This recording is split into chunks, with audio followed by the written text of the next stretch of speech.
مرحبا بكم في ابيزود جديدة ديال البودكاست جيو مكان الابيزود رقم 7. مرحبا بك سي محمد. مرحبا سي عبد الرزاق. Nous sommes honorés aujourd'hui d'accueillir une personne qui nous est très chère. C'est un professeur qui a contribué pendant plus de 40 ans au développement et à la modernisation de l'école des sciences géomatiques et ingénierie topographique, que ce soit sur le plan de formation, que ce soit sur le plan de la recherche. Il a également occupé plusieurs postes de responsabilité au sein de l'Institut agronomique et vétérinaire Hassan II et a marqué son empreinte dans cette grande institution. C'est un homme de science ayant des qualités humaines exemplaires, un modèle pour les jeunes générations. La rigueur, le respect, la responsabilité, la sagesse, la modestie, la disponibilité et la générosité, telles sont les qualités qui se dégagent lorsqu'on parle de notre grand professeur, c'est Mohamed Tarid. Marhaba bik Oustad. Merci beaucoup, c'est Abdelrazak, et merci aussi à Mohamed Benouni. C'est vraiment un grand plaisir pour moi et un honneur de participer à ce podcast. Et j'aimerais vous féliciter d'abord vous remercier pour l'invitation. Ça me fait énormément plaisir et honneur. Et vous féliciter aussi pour l'initiative. C'est une initiative très louable. Donc, dès que j'ai su que c'est pour ce podcast, donc c'est une cause noble, donc je n'ai pas hésité à participer. Et donc, je vous félicite pour l'initiative comme telle parce que c'est un espace, c'est un forum d'échange pour lequel donc nous avons un grand besoin. Donc, on communique peu ou mal, malgré que nous sommes dans une ère marquée par la multiplicité des médias et moyens de communication, les réseaux sociaux, etc. Mais la communication reste un peu faible du fait que l'information en quelque sorte est diluée et l'information est fragmentée aussi. Et donc cet espace vient pour délimiter un espace propre, bon bien sûr propre à la géomatique, mais il est ouvert à tout un chacun et c'est un espace qui va nous permettre d'échanger. J'espère qu'à l'avenir on peut diversifier un peu les thèmes d'échange. Toute thématique, que ce soit technique ou de développement, serait la bienvenue et donc intéresserait l'ensemble des auditeurs et ceux qui suivent un peu le podcast. Avant de partir sur les 3 points qui sont les points principaux de la discussion, qui seront la formation, la profession des ingénieurs topographes et aussi la recherche à l'Institut agronomique et vétérinaire, je vous laisse le soin de nous présenter juste un aperçu sur votre long parcours, que ce soit académique ou bien professionnel. Je pense que la plupart, ils ont déjà eu des cours avec vous, mais quand même, je vous laisse le soin de nous présenter un aperçu sur votre parcours. Bien, pour ce qui est du parcours, d'ores et déjà, je peux dire que c'est un parcours qui est un peu atypique, vu que je n'ai pas suivi un petit peu le parcours traditionnel, usuel que suivent les ingénieurs. J'ai quitté les études du lycée à partir de la première année bac, donc ce qu'on appelait avant donc la 5e année, aujourd'hui c'est la 6e, donc c'est la première année bac. Donc j'ai quitté le lycée pour intégrer une école de formation de technicien qui est les TGRT à Meknès, où j'ai fait un technicien topographe, donc j'ai eu mon diplôme. Et juste après, j'ai été affecté à l'Agence nationale de la conservation foncière du cadastre et de la cartographie. Et j'ai travaillé un moment à la centrale, puis j'ai été au cadastre de Meknès. Et après, j'ai été mis à la disposition de l'école comme assistant pour les travaux pratiques, donc dans la même école que j'ai fréquentée pour avoir mon diplôme. Mais la fougue et l'amour des études est resté quand même très, très ancré. Et tout en étant à l'école TGRT, donc j'ai préparé mon bac libre la première année, donc que j'ai eu. Donc j'ai passé mon bac au lycée Moulay Ismail. Et après, j'ai préparé le concours d'entrée à l'Institut agronomique et vétérinaire Hassan II durant la 2e année.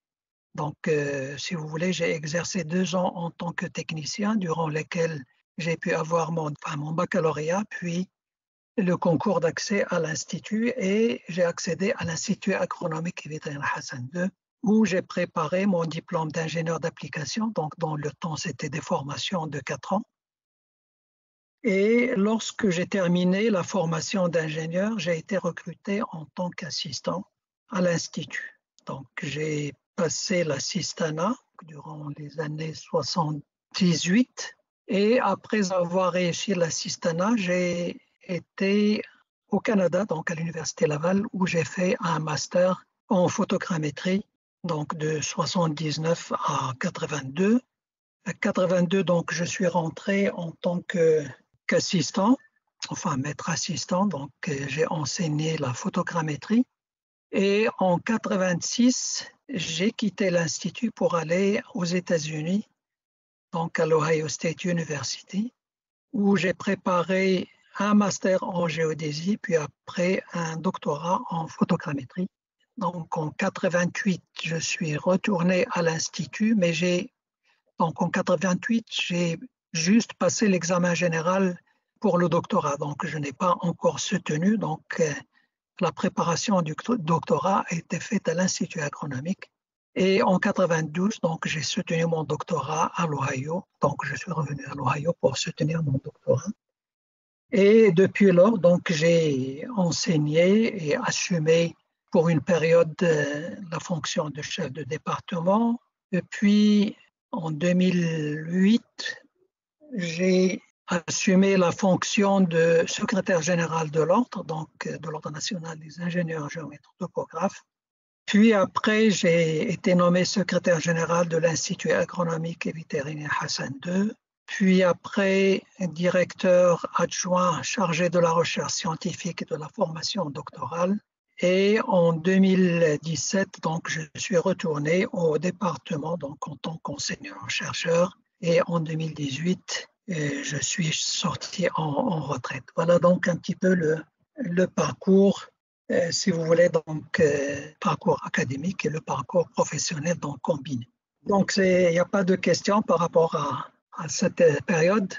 Non, il n'y a pas de questions parce que vous avez détaillé sur votre parcours. Alors, on peut constater que vous avez un amour et une passion vers les études, du fait que malgré que vous avez rejoint le monde professionnel à maintes reprises, vous ne cessez jamais de revenir vers les études. Maintenant, je vais faire un switch vers un sujet très, très important et que je jauge personnellement que vous êtes la personne la plus pertinente peut nous en parler, et qui est l'histoire de la topographie au Maroc. Alors, du fait que vous avez vécu la période que je vais qualifier de naissance de la topographie, que ce soit sur le plan professionnel ou bien pédagogique de la formation. Est-ce que vous pouvez, monsieur, nous parler un petit peu en détaillant sur l'histoire de cette dernière?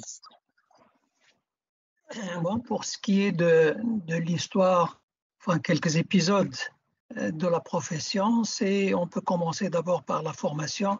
La formation de l'ingénieur topographe, vous le savez peut-être déjà, c'est une formation qui se faisait à l'EMI, donc à l'École Mohammedia d'ingénieurs. Et ce n'est que lorsque l'Institut agronomique a été créé, donc la formation vers les années 70 est passée de l'École Mohammedia vers l'Institut agronomique et vétérinaire Hassan. Et la plupart des gens se posent cette question, donc pourquoi intégrer la topographie qui est une discipline beaucoup plus, si vous voulez, technique, rattachée au génie civil, aux aménagements, etc., la rattacher à l'agriculture, au ministère de l'Agriculture. La raison est que la topographie a été intégrée à l'Institut parce que au départ, donc il y avait la réforme agraire et donc on a voulu que l'ingénieur topographe soit quand même un ingénieur technicien qui aiderait et participerait donc à cette réforme agraire et c'est pour cela qu'il a été intégré à l'Institut agronomique. Il y a aussi, si vous voulez, une inspiration de ce qui se faisait ailleurs parce que Feu Brkali donc a visité un certain nombre d'établissements donc avant de la mise en place de l'Institut, etc. Et la topographie, par exemple en Suisse, à l'EPFL, étaient intégrés au génie rural. Et ceci aussi a fait que lorsque la formation d'ingénieur topographe était une formation d'ingénieur, si vous voulez, d'application, la première année était une année commune topographie travaux ruraux. Donc, on l'appelait d'ailleurs l'école Topo-TR. Donc, c'était pour cette raison. Donc, ça, en ce qui concerne la formation, et depuis lors, donc, la formation est restée à l'Institut. Pour ce qui est de l'évolution de cette formation, il y avait très peu de compétences marocaines qui assuraient la formation. Il y avait 2 personnes que vous n'avez peut-être pas connues. Vous avez peut-être connu Serziani, mais il y avait Sibnihia, donc 2 personnes qui ont beaucoup donné à la topographie, donc qui ont participé à la formation d'ingénieurs. Ils ont été formés à Lausanne et ils se sont retournés à l'Institut pour continuer la formation. Et il y a eu aussi il y avait aussi la contribution des Canadiens. Au départ, donc, il y avait des professeurs dans le cadre de la coopération que l'Institut entretenait avec un certain nombre d'établissements. Donc, il y avait des relations avec les Canadiens qui ont contribué beaucoup à la formation avec des enseignants, soit en topographie, en géodésie, en cartographie et en photogrammétrie. Et c'est après donc que le corps enseignant s'est marocanisé en formant petit à petit les compétences marocaines. Pour ce qui est de la profession, bien sûr, donc, la plupart des travaux étaient pris en charge par l'Agence nationale de la conservation foncière du cadastre et de la cartographie, mais il y avait émergence quand même d'un secteur privé. Et au départ, le secteur privé exerçait avec un agrément qui est délivré par un bureau qui était rattaché à l'Agence nationale de la conservation foncière du cadastre et de la cartographie, et où aussi bien les ingénieurs que les techniciens étaient aptes à exercer et avoir un agrément, donc parce que le nombre d'ingénieurs était très faible pour répondre un petit peu aux besoins du développement.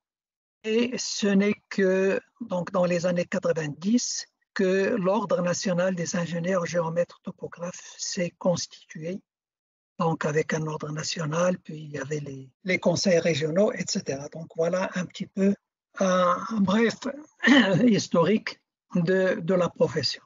Qu'il y a des questions, des ajouts à... Oui, bien sûr. Concernant juste le point que la topographie soit intégrée à l'IAV, par exemple, je donne l'exemple de la Belgique. La topographie ici, il est intégré dans le département de la géographie. Mais la géographie elle-même n'est pas une branche littéraire, mais c'est une branche qui est dans la faculté des sciences. C'est vrai que le département de géomatique, il est dans le département de géographie, mais ça n'a rien à voir. Les autres, par exemple, font de la géologie, de la géomorphologie, de la géographie physique. La géomatique, il est un peu séparé. Il y a de la recherche que se fait, mais aussi pour assister les géographes dans ce qu'ils font. C'est une bonne remarque. Enfin, moi, j'ai parlé un petit peu de ce bref historique en ce qui concerne le Maroc, parce que lorsqu'on parle de la profession de topographe de façon générale, et on voit un petit peu ce qui se passe dans le monde, il y a une évolution en fonction un petit peu du progrès technique, de l'évolution technologique, etc. Et même l'appellation a énormément changé. Donc au départ, c'était l'ingénierie topographique ou bien la topographie. Par exemple, aux États-Unis, le rattachement a été fait soit dans des départements de génie civil, comme à l'Ohio, donc la topographie faisait partie du département de génie civil. Dans d'autres départements, enfin plutôt dans d'autres universités, il est rattaché à la géographie, comme vous venez de dire. Et puis, l'appellation a évolué donc de topographie ou de surveying ou bien d'ingénierie topographique. On est passé à géomatique, donc un terme canadien au départ. Et puis la géo-informatique et ainsi de suite. Donc les appellations aussi ont beaucoup changé et les points d'attache ont différé dépendamment un petit peu de l'orientation qu'on donnait à la formation et du niveau d'intervention dans le domaine de développement voulu. D'accord ? Oui, d'accord. Et concernant la durée de formation, En fait, nous avons assisté juste à la formation lorsqu'on est diplômé dans 5 ans, mais ils nous ont informé qu'auparavant, c'était, je pense, 6 ans pour avoir le diplôme d'ingénieur. Donc, dès le départ, comment ça a évolué le titre du diplôme et la durée de formation? L'évolution, bon, il y avait les ingénieurs d'application. Ce n'est pas seulement au niveau de l'IAV, enfin pour la topographie, mais il y avait d'autres écoles qui formaient des ingénieurs d'application comme l'INSEA, comme l'école des mines, etc. Donc il y avait dans d'autres écoles d'ingénieurs où la formation ne durait que 4 ans pour former des ingénieurs d'application. Puis il y avait le syndicat des ingénieurs qui a milité pour une uniformisation du corps d'ingénieurs. Donc au lieu d'avoir des ingénieurs d'application, des ingénieurs d'État, parce que bon, les ingénieurs d'application, effectivement, ils se sont plaints, ils ne se considéraient pas comme ingénieurs à part entière, vu le nombre d'années, etc. Donc, ils se sentaient un peu démunis. Et donc, le syndicat des ingénieurs a milité et bataillé pour que la formation soit uniforme. Et donc, après cela, donc, il y avait uniformisation et on s'est aligné sur 6 années qu'il y avait à l'école Mohammedia pour les agronomes et les vétérinaires, etc. Donc, c'est 6 ans. Et ça a duré un certain moment. Ça a des avantages certains parce qu'une année supplémentaire permettait un petit peu de faire ou d'initier un peu la recherche. Vous avez certainement remarqué, vous qui avez fait 5 ans, que 6 mois étaient un peu courts pour entamer une recherche et la finaliser. Et donc, la 6e année donnait quand même, si vous voulez, une ouverture pour entreprendre et développer une recherche au niveau des écoles d'ingénieurs. Puis après, avec l'arrivée des années préparatoires et l'arrivée d'autres écoles d'ingénieurs, donc il y avait 2 années prépa et 3 années pour former les ingénieurs. Bon, on s'est dit, bon, on désavantageait quand même nos ingénieurs à les former sur 6 ans, alors que les autres forment sur 5 ans avec 2 années prépa et 3 années de formation d'ingénieurs. Et c'est pour cela qu'on est revenu. Donc, c'est pour se soumettre un petit peu à la réglementation en ce qui concerne le ministère de l'Enseignement supérieur. Et donc, on est revenu à 5 ans. Sauf pour la médecine vétérinaire, bien sûr, qui s'alignait sur la médecine humaine, qui n'a pas pu donc revenir à 5 ans, mais la formation d'ingénieur est revenue à 5 ans. Voilà, donc ça complète un petit peu cette historique et cette affaire de 4 ans, 6 ans et 5 ans. D'accord. Et concernant à une époque où il y avait le besoin de constituer ou bien de fonder le programme pour la formation, il y avait des coopérations avec les Canadiens et aussi des séjours ou bien des doctorats des Marocains au Canada. Est-ce que ça a été financé par les Canadiens ou bien par le Maroc? Pour la formation, donc il y avait deux époques. Donc une formation pour les masters ou pour aller vers ingénieur d'État, puisque nous étions formés ingénieurs d'application.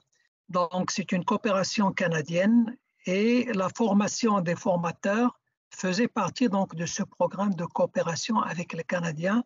Et donc le financement des formateurs qui allaient se former au Canada était pris en charge par la coopération canadienne, donc l'ACDI, Agence canadienne de développement, donc l'ACDI, qui a pris en charge donc les bourses pour les étudiants marocains qui allaient se former au Canada. La deuxième partie ou la deuxième époque, c'est pour la formation des docteurs. Et là, il y avait un grand projet donc de coopération entre l'Institut agronomique et les Américains, donc qui était géré par l'Université de Minnesota. Et ça a été beaucoup plus pour la formation en sciences agronomiques et vétérinaires. Ce n'est que tard que les topographes ont été intégrés donc à ce programme. Et donc c'est dans ce cadre-là que ceux qui se sont formés aux États-Unis donc, ont bénéficié d'une bourse américaine à travers le projet qu'on disait projet Minnesota. Mais la formation a été diversifiée, donc il y avait des formateurs qui ont été formés en Belgique, d'autres en France, donc à l'IGN, d'autres ont été même au Japon comme Seroshdi. et ainsi de suite. Donc, c'est une formation qui est un peu diversifiée. Donc, les enseignants cherchaient donc les ouvertures et là où il y a ouverture et un support financier, ils allaient faire leur doctorat. Ok, je vais retourner vers le volet profession. J'ai une question qui concerne la constitution de l'Ordre national des ingénieurs géomètres topographes. Est-ce que lors de la création, vous étiez concerté en tant que coprofessoral, vous avez participé, par exemple, à la rédaction de la loi 3093, vous avez contribué par des remarques, des recommandations. Est-ce que vous pouvez nous parler un petit peu sur cette thème? Pour l'implication, bon, on était impliqué en tant qu'ingénieur parce que l'ordre, il incluait tous les ingénieurs qu'ils exercent dans le privé, dans le public ou dans l'enseignement. Donc, nous faisions partie, partie intégrante de cet ordre. Et pour la rédaction, donc c'est beaucoup plus donc des doyens qui avaient quand même une vision plus élargie de la profession. Donc, ce sont les anciens qui ont rédigé, bien sûr, avec l'aide de professionnels donc, en ce qui concerne donc, les aspects juridiques qui ont rédigé. Et je pense que ça inclut, donc, si vous voulez, l'enseignement d'une manière ou d'une autre, parce qu'aujourd'hui, pour exercer, donc, l'ordre exige l'ingénieur, enfin, le diplôme de l'IAV ou équivalent, donc, nous étions partie intégrante, bien sûr, de cette loi. En fait, je vais poser une question, mais en fait, c'est juste parce que nous avons été nés dans les années 90, donc c'était après l'ordre. La question que j'avais, c'est que aujourd'hui, il y a l'ordre, mais avant l'ordre, comment le métier était organisé? Et avant l'ordre, comme j'ai dit, donc il y avait, puisque c'est l'Agence nationale de la conservation foncière, donc la NCFCC, qui était l'organe national et officiel qui gérait aussi bien la topographie que la cartographie. Donc, c'est lui qui chapeautait, si vous voulez, un petit peu la profession. Donc, il chapeautait la profession. Il y avait donc les deux catégories. Donc, le public, le problème ne se posait pas. Donc, il officiait ou il exerçait au sein de la NCFCC. Mais pour ceux qui veulent exercer dans le privé, il faut qu'ils obtiennent un agrément. Donc, c'est comme un petit peu l'inscription à l'ordre national, mais puisqu'il n'y avait pas d'ordre, donc il y avait un bureau des agréments qui était rattaché à la NCFCC qui délivrait donc ces agréments pour ceux qui veulent exercer dans le privé. Et bien sûr, donc il y avait une réglementation, bien sûr, qui gérait le secteur privé à ce moment-là. D'accord? Oui, d'accord. Je pense que vous avez déjà cité ce point-là. J'ai pas fait attention. C'est Mohamed, tu as un point à discuter? Je voudrais bien, si c'est possible, de peut-être que mais est-ce que vous pouvez nous parler de votre thèse de doctorat? C'était une période un peu difficile parce que vous savez que pour faire une recherche doctorale, il faut être dans un environnement propice, donc qui puisse un petit peu vous apporter de l'aide, vous supporter, etc. Or, à l'Institut, donc en tant que photogrammètre, j'étais le seul. Bon, il y avait Sichraqawi aussi, mais il était aussi dans le processus de préparer son doctorat. Et la difficulté vient du fait que, comme j'ai dit, donc on a intégré le projet Minnesota.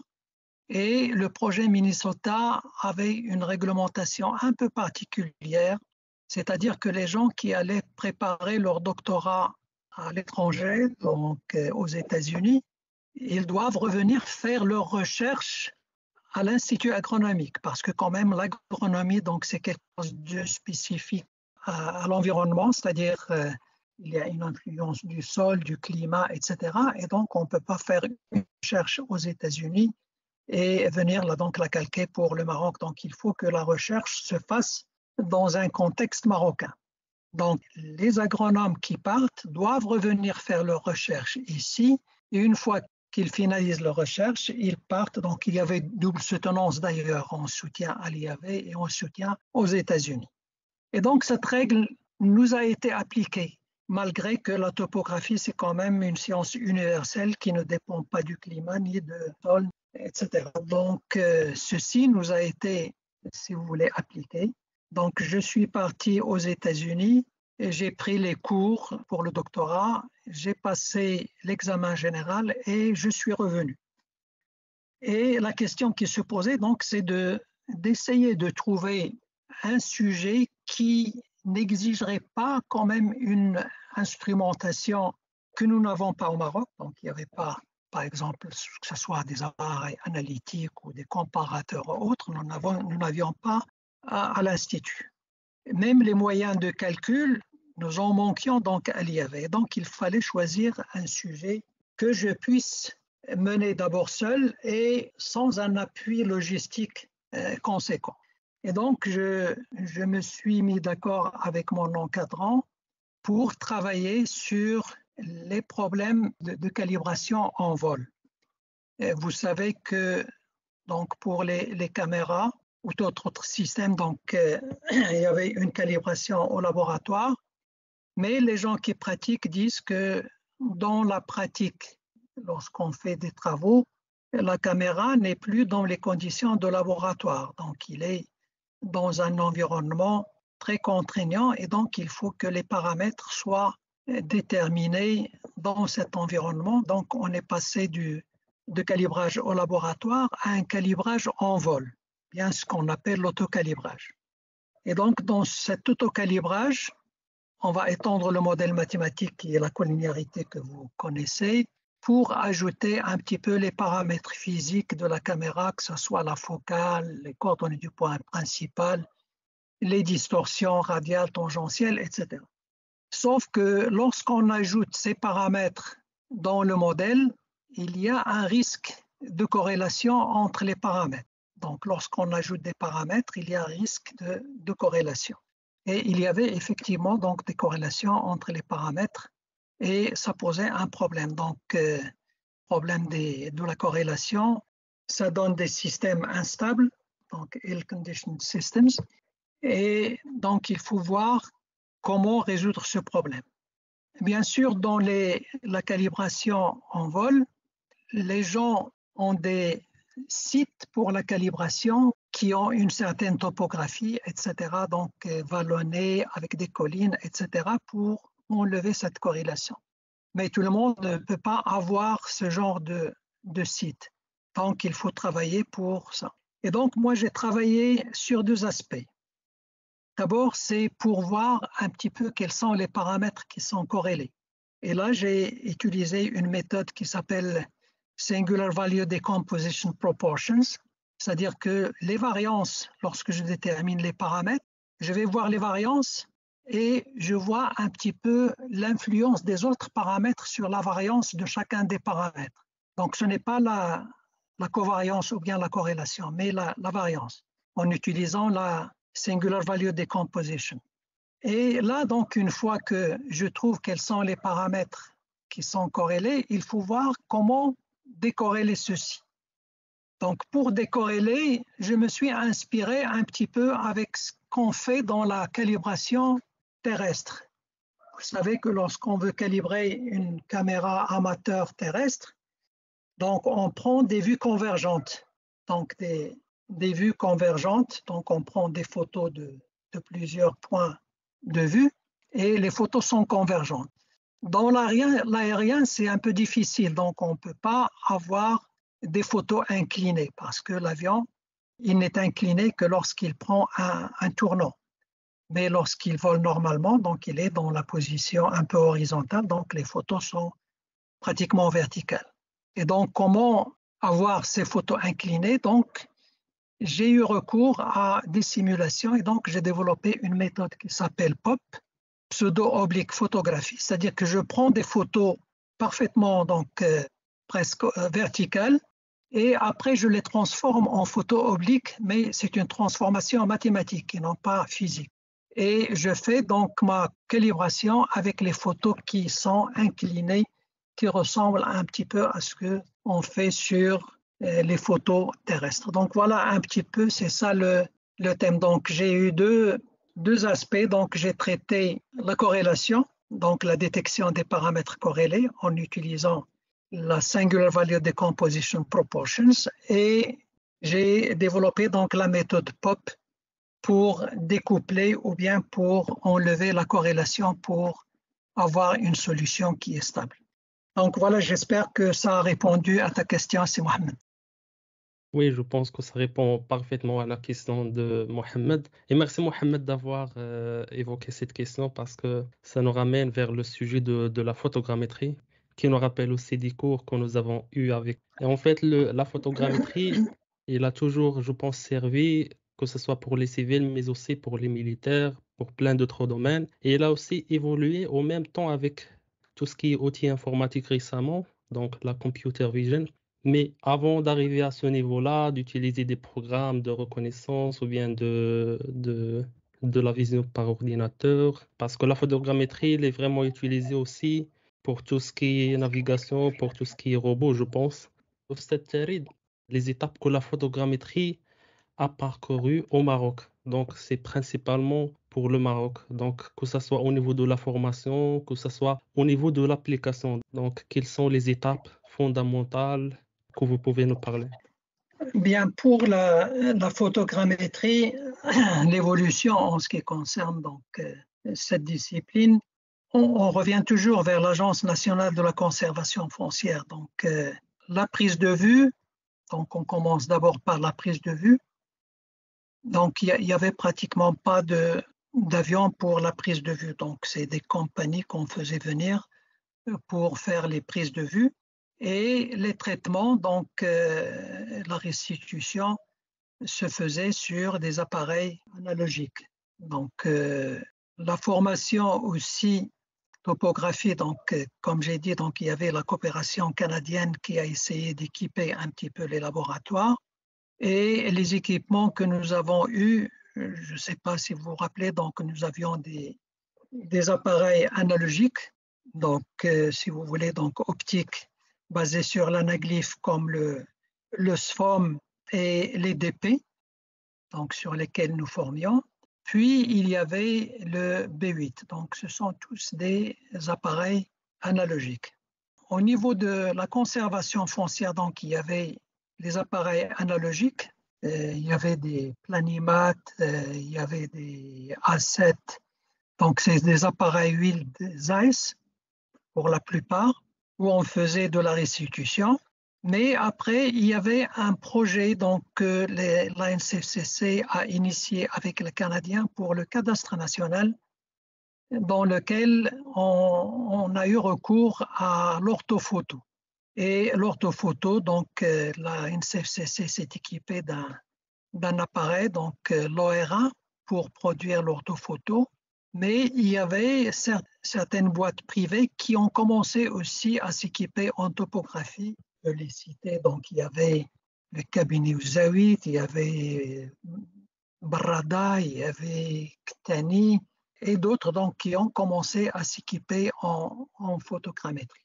Donc ça c'est pour la restitution et pour l'orthophoto. Après donc ça a évolué et lorsque en 88, donc lorsque je suis revenu des États-Unis, j'ai eu un don de mon encadrant, donc de son laboratoire, d'un monocomparateur, parce que nous n'avions pas de comparateur pour mesurer donc les coordonnées images, et nous avions juste les appareils analogiques.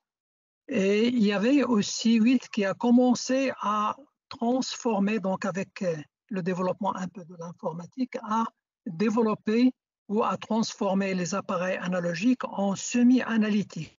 Par exemple, le B8 de codeur, etc., que ce soit chez nous ou à la NCFCC, ou que ce soit aussi chez le privé. Donc, on commençait à faire un petit peu du semi-analytique pour la restitution. Bon, bien sûr, à partir des années 90, il y a une évolution énorme, que ce soit avec les appareils analytiques, donc la NCFCC, certains privés aussi qui se sont équipés en appareil analytique. À l'Institut aussi, on a eu un appareil analytique. Puis, pour la prise de vue, il y avait la NCFCC qui a acquis son avion pour la prise de vue. Il y avait certains privés donc, qui se sont regroupés pour acquérir soit à titre individuel en tant que groupement d'appareils pour la prise de vue. L'autre étape, donc après donc, la prise de vue, c'est l'introduction du numérique. Donc vers les années 95 vers 2000, donc on a commencé un petit peu à introduire l'analytique. Donc il y avait au départ donc un logiciel donc, qui était commercialisé par Wild, mais qui était développé par les Canadiens. Puis, il y avait d'autres logiciels, donc je ne citerai pas les noms, donc les gens commençaient à s'équiper en numérique. Et là, étant donné que les caméras numériques n'étaient pas encore très développées, donc il fallait scanner. Donc, il y avait en premier l'ANCFCC qui s'est équipé d'un scanner. Et donc, pour le privé qui réalisait des travaux pour le compte de l'ANCFCC, il y a la prise de vue, mais le scannage est fait au niveau de l'ANCFCC et on leur livre les photos scannées pour faire la restitution. Puis après, il y a d'autres boîtes privées qui ont acquis des scanners. Après les scanners, donc l'autre étape, c'est l'étape un petit peu donc laser grammétrie et drone.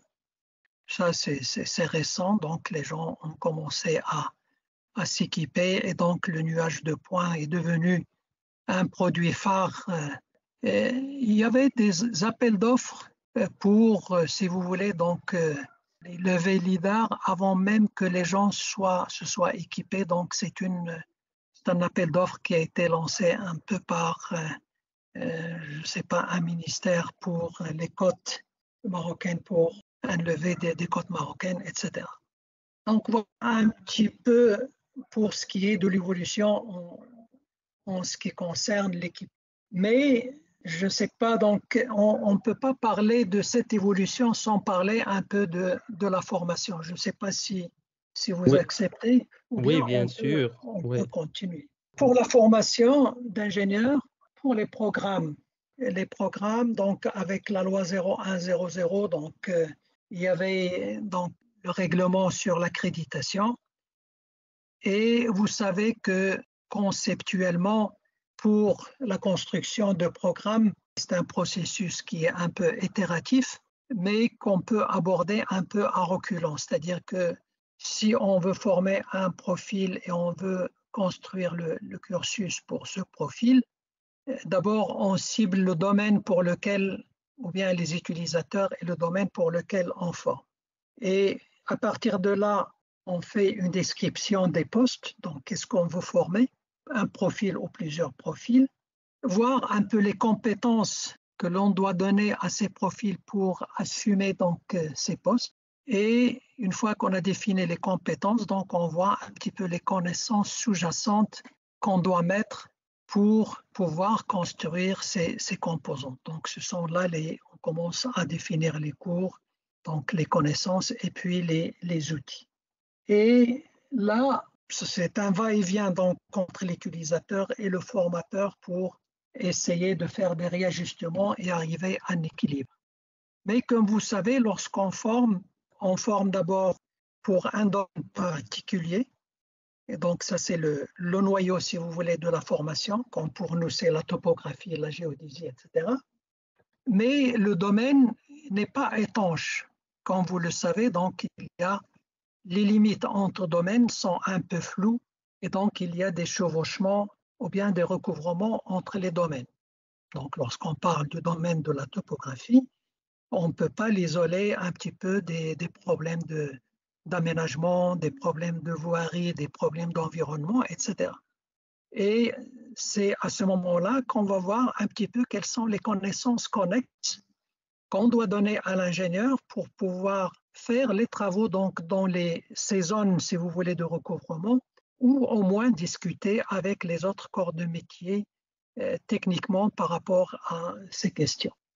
Et donc là, l'importance qu'on donne aux sciences connexes dépend un petit peu de cette marge ou bien de la zone de recouvrement jusqu'où on peut l'étendre. Et si vous voulez, donc c'est problématique. Donc lorsqu'on construit un programme n'est jamais complet dépendamment un petit peu de l'angle sous lequel on le regarde. D'ailleurs, lorsqu'on fait des évaluations pour les réaccréditations, et on invite les utilisateurs, donc chaque utilisateur tire un petit peu la couverture de son côté. Bon, les aménagistes disent qu'on ne forme pas assez en aménagement. Pour le foncier, ils disent qu'on ne forme pas beaucoup en droit, etc. Et donc, c'est très difficile d'arriver à un équilibre pour former donc un cadre compétent. Il y a cette question, mais il y a la question aussi qui a toujours été un point de discussion, c'est celle de la spécialisation. Et les gens donc nous disent que on ne spécialise pas, on ne forme pas des gens en foncier, donc assez. Pour la cartographie, c'est la même chose, on le fait la remarque. Et la filière a été consciente de cela, mais on a voulu quand même garder pour l'ingénieur une plus grande mobilité en lui assurant une formation transversale et en lui donnant un petit peu les concepts et les fondements, donc des fondements solides qui lui permettent par la suite de se spécialiser soit par une auto-formation ou pour aller dans des certifications plutôt que de le former comme cartographe ou bien comme ingénieur SIG et donc là, limiter un petit peu sa mobilité. Donc, c'est un choix qu'on a fait. Pour la formation aussi, donc il y a ceci, mais ce qu'on regrette un petit peu, c'est qu'on forme sur plusieurs, si vous voulez, plusieurs créneaux, mais qui restent un petit peu, à mon avis, qui ne sont pas valorisés. Je m'explique, c'est-à-dire qu'on donne un diplôme d'ingénieur en topographie, alors que cet ingénieur a quand même des compétences dans les systèmes d'information géographique, dans la télédétection, dans l'aménagement, etc., et qui ne sont pas reconnus à leur juste titre lorsqu'on va dans la pratique.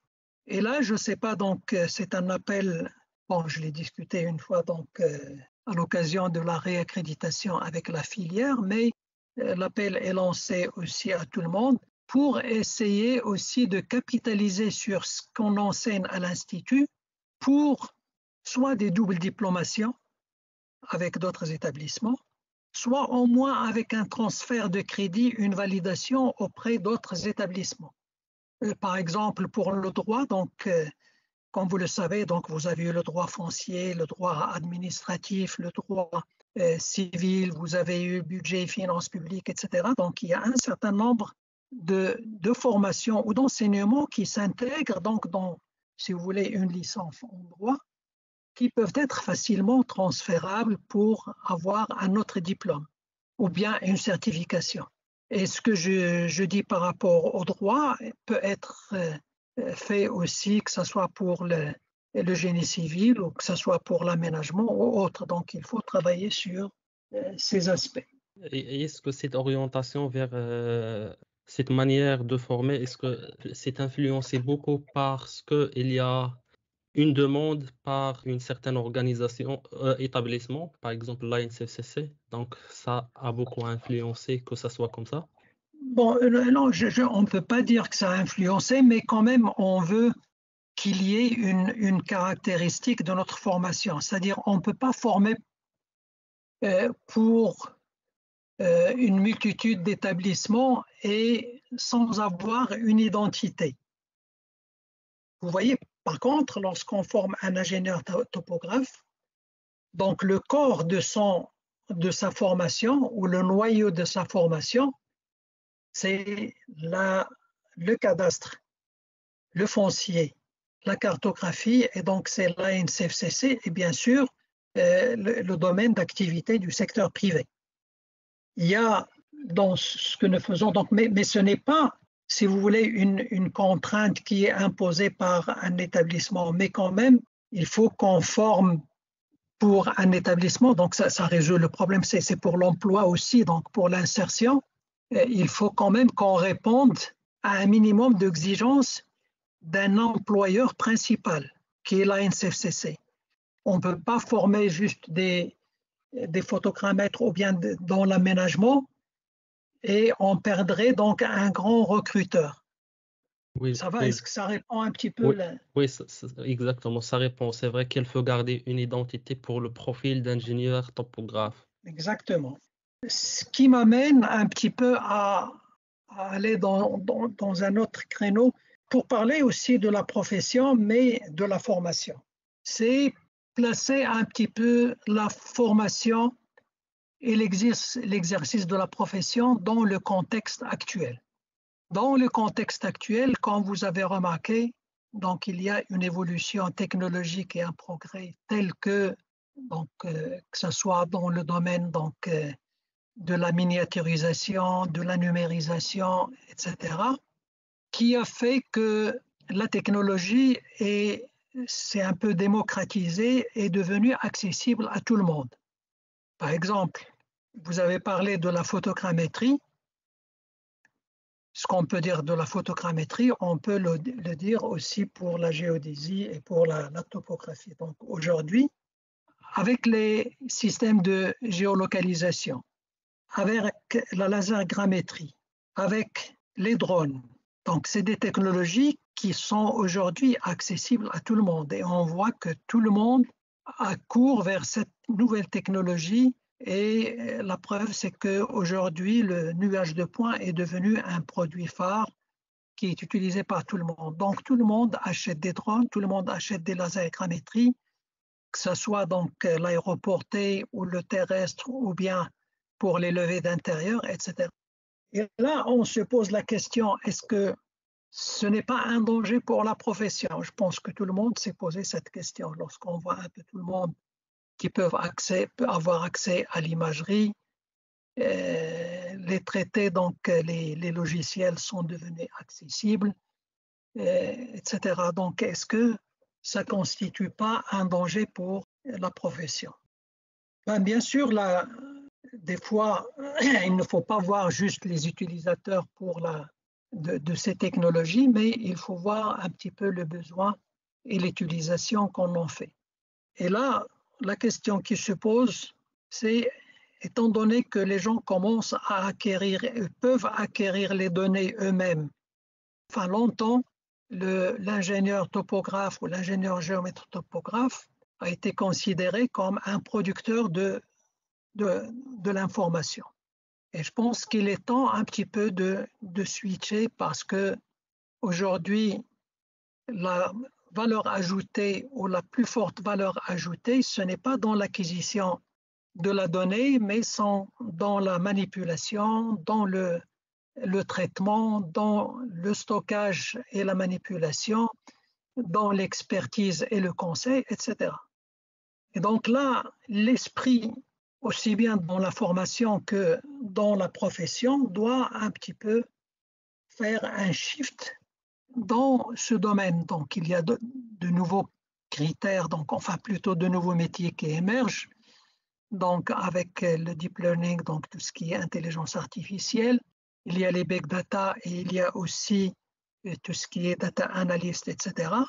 Est-ce qu'il ne faut pas un petit peu faire un shift pour évoluer vers des métiers de conseil, d'expertise, de traitement de la donnée, en plus, bien sûr, de l'acquisition.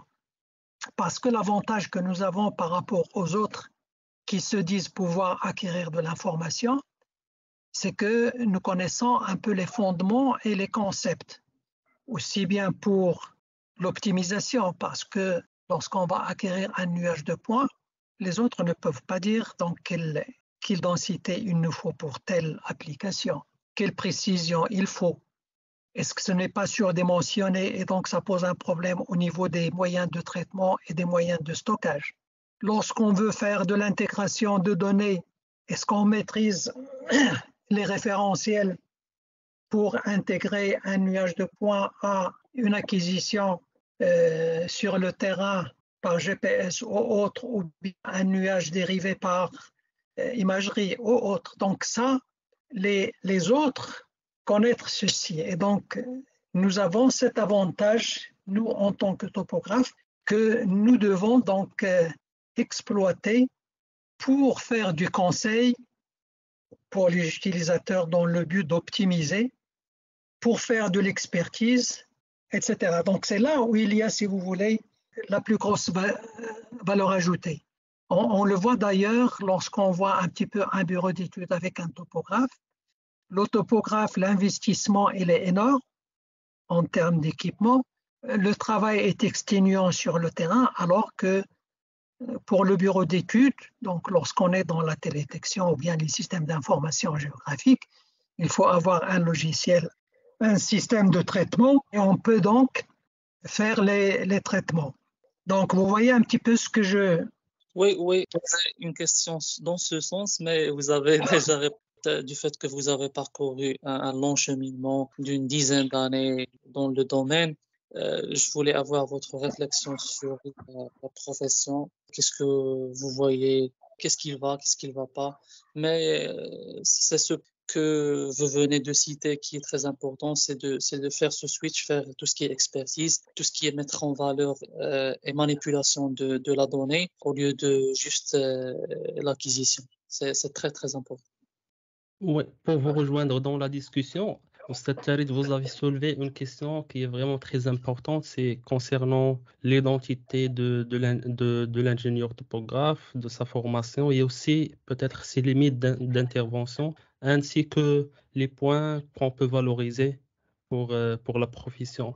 Et concernant le point de soit l'acquisition de l'information, soit l'accès à l'information géographique, cette question, la première fois qu'on utilise Google Maps, par exemple, lorsqu'on voit que l'accès à l'information, comment il est démocratisé, donc on peut avoir la localisation rapidement dans son smartphone, mais il est toujours essentiel d'avoir un informaticien, ainsi un ingénieur topographe pour tout ce qui est acquisition, mais aussi traitement. Donc, c'est pourquoi il est important de savoir quels sont, par exemple, nos champs d'intervention, est-ce qu'on peut s'ouvrir complètement sur tout ce qui est informatique, sur tout ce qui est analyse de données, sur tout ce qui est développement informatique, sans se vendre comme informaticien.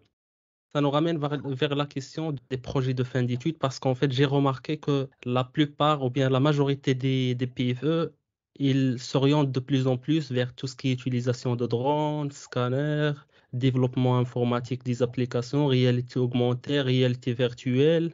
Est-ce que vous pensez que c'est vraiment un bon shift de vraiment s'ouvrir complètement sur ces thématiques ou bien quand même il faut avoir des projets de fin d'études sur la photogrammétrie, sur la géodésie, sur des problèmes de la topographie? Ça, c'est une question très, très importante pour les PFE. Pour les PFE, à un certain moment, nous avions un dilemme. Soit que nous faisions donc des PFE sur de la recherche, si vous voulez, adaptative et pratique pour des thématiques qui intéressent la profession, qui intéressent, enfin, si vous voulez, une recherche pratique, mais on se trouve un petit peu en décalage par rapport à ce qui se fait à l'international si on veut publier, par exemple.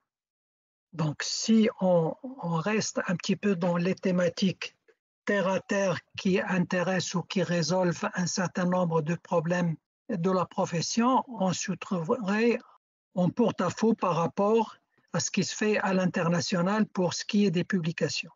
Donc ça nous a limité un petit peu dans le temps et donc on était obligé de rester dans des thématiques, si vous voulez, classiques.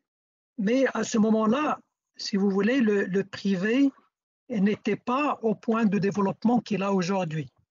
Aujourd'hui, donc, la plupart des boîtes privées, bon, pas la plupart, mais au moins il y a des boîtes qui ont des drones, qui ont des scanners laser, etc. Et donc, il faut quand même que nous soyons à l'avant-garde pour aller dans le sens du privé, mais aussi dans le sens de ce qui se fait à l'international, parce que ça nous permet quand même de faire des publications. Bon, maintenant, vous vous dites, est-ce qu'on n'empiète pas sur les autres domaines? Je ne pense pas, parce que, au contraire, parce qu'on a, comme j'ai dit tout à l'heure, le noyau de la formation, il est resté tel quel. Donc, on n'a pas voulu spécialiser. Donc, la topographie, la géodésie, la cartographie, la photogrammétrie, etc., il est nôtre. Maintenant, il faut initier l'étudiant à d'autres domaines, comme le deep learning, comme vous avez dit, donc la réalité augmentée, etc. Donc, plusieurs thématiques qui vont l'introduire et l'aider par la suite dans sa vie professionnelle. S'il a un intérêt, pourquoi pas donc aller faire une certification, donc ça lui ouvre d'autres. Bon, parce qu'il y a des gens qui ont fait complètement le switch entre le profil original et ce qu'ils exercent aujourd'hui. Aujourd'hui, on trouve des topographes qui sont dans les finances, d'autres qui sont dans d'autres domaines, et c'est une bonne chose. Donc, pourquoi pas? Donc, ça ouvre des perspectives d'évolution dans d'autres domaines. Donc, on n'a pas empiété parce que c'est une formation. Donc, on n'est pas obligé de sortir d'une école de génie civil pour faire du génie civil. On peut toujours faire une certification pour se spécialiser dans les routes ou autres. D'accord? Est-ce que ça répond un peu à la question? Oui, ça répond parfaitement à la question. En fait, nous avons déjà arrivé à 1 heure, donc je me permets de faire le switch rapidement vers le dernier point, qui est le point de la recherche, si vous le permettez. D'accord.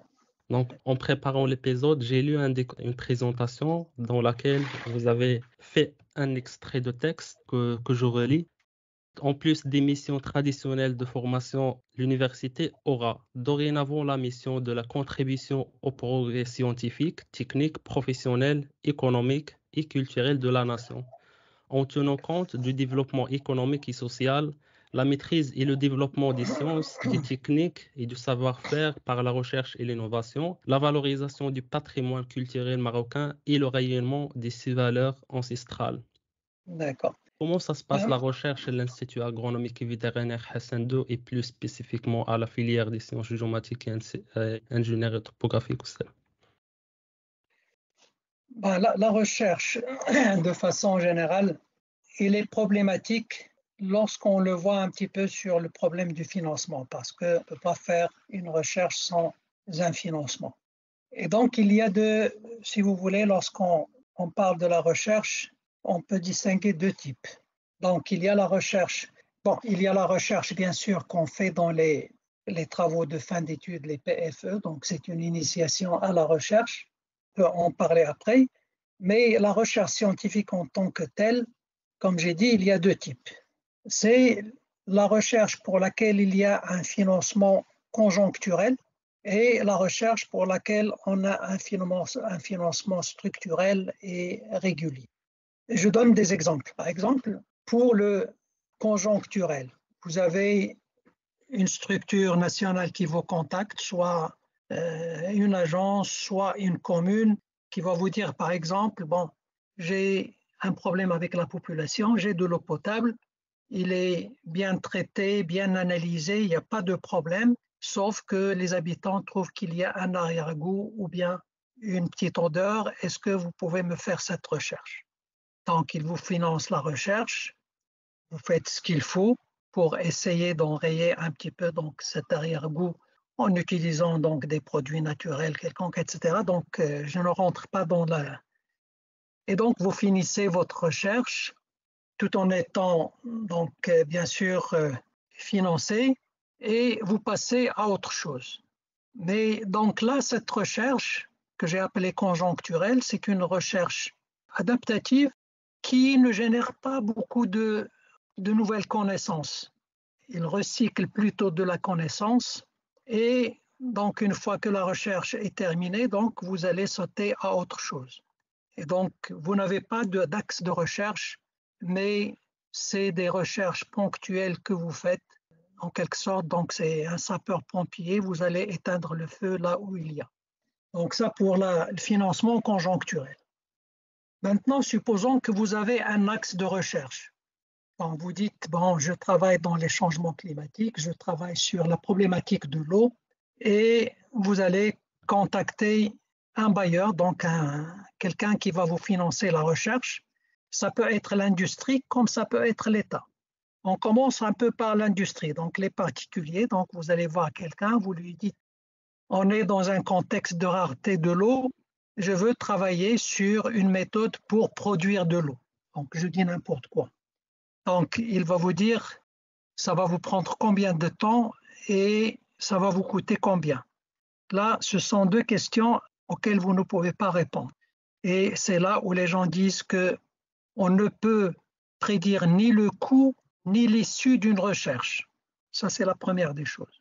Mais supposons donc que c'est quelqu'un de compréhensif, donc il va vous financer, donc vous allez engager un thésard sur la problématique.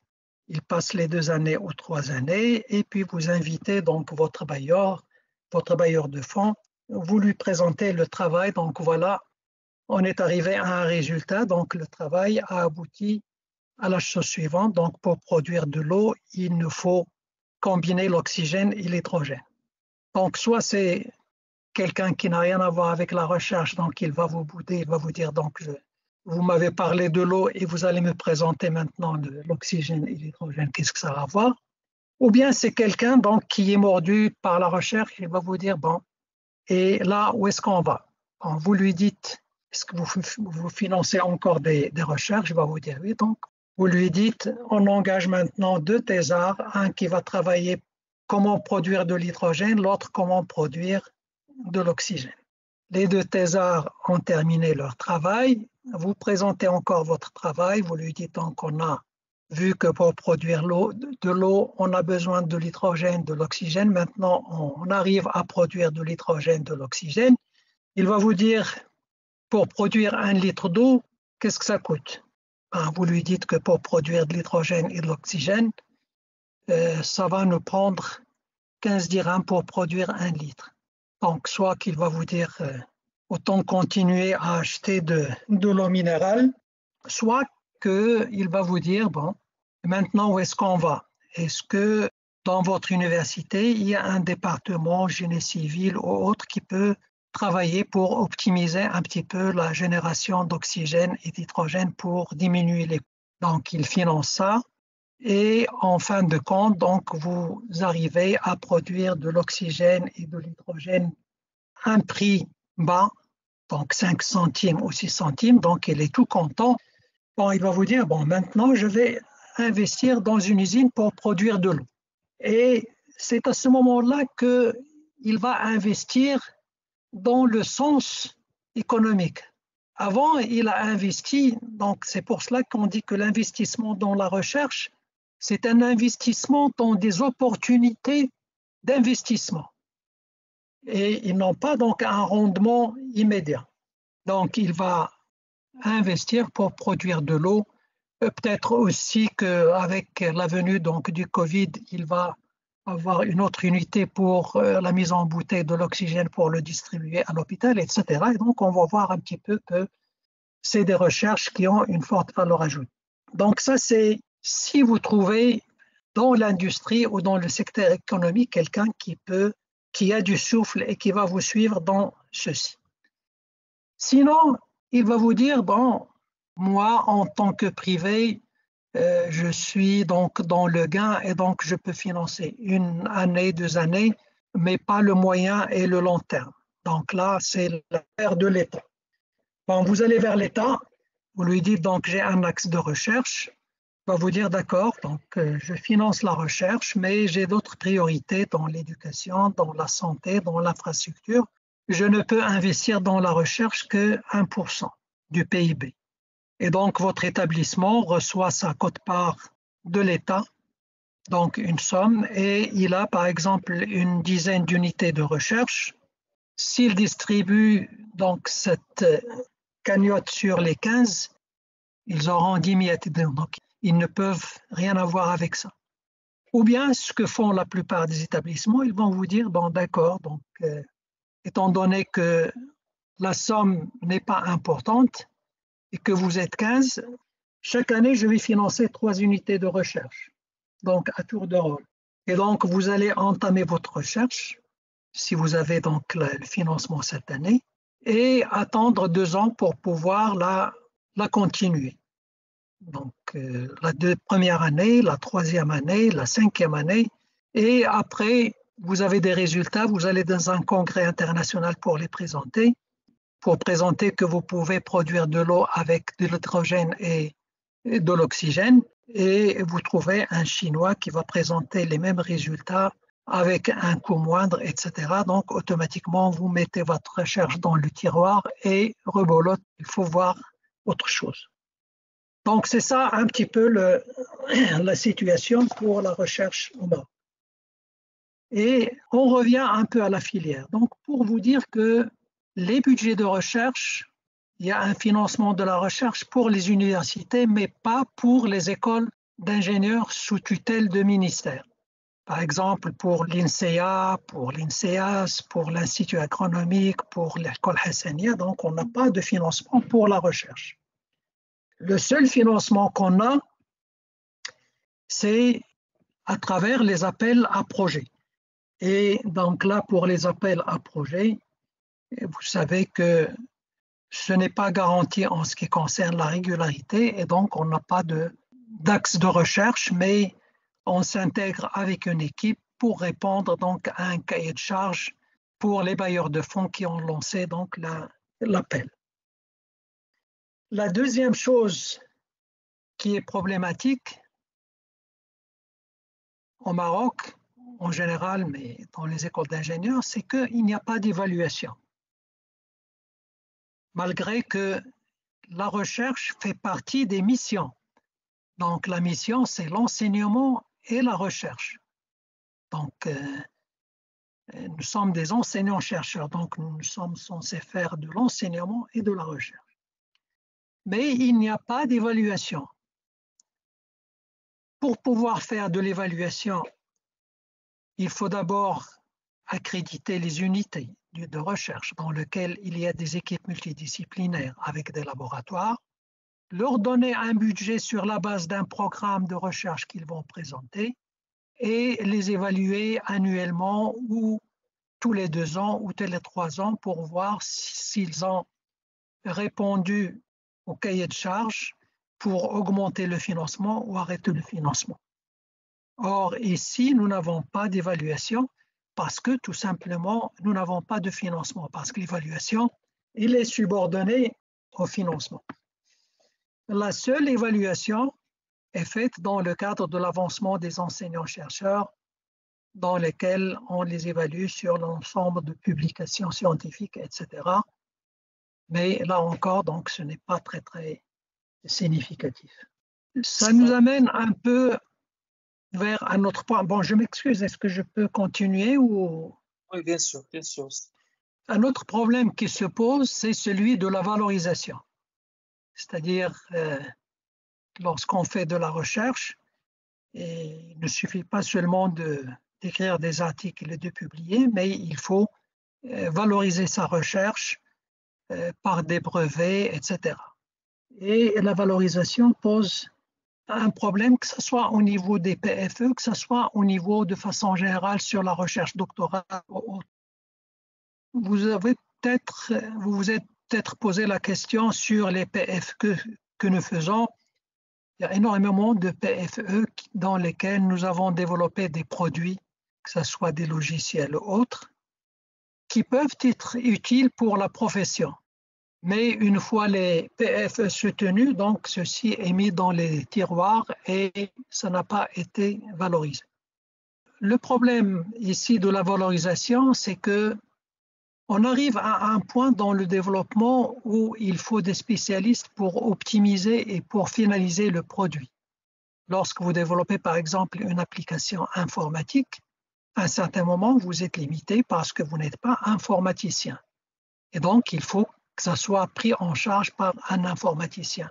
Vous avez certainement vu, vous êtes en Belgique et on peut le voir dans d'autres universités, que ce soit en Suisse à l'EPFL ou autre, que dans les laboratoires, nous avons les thématiciens, mais il y a toujours un informaticien et un électronicien. Parce que ce sont là les deux, si vous voulez, créneaux porteurs. Donc, soit vous développez donc, des machines donc, physiques, c'est l'électronique, soit des applications, et donc c'est l'informatique.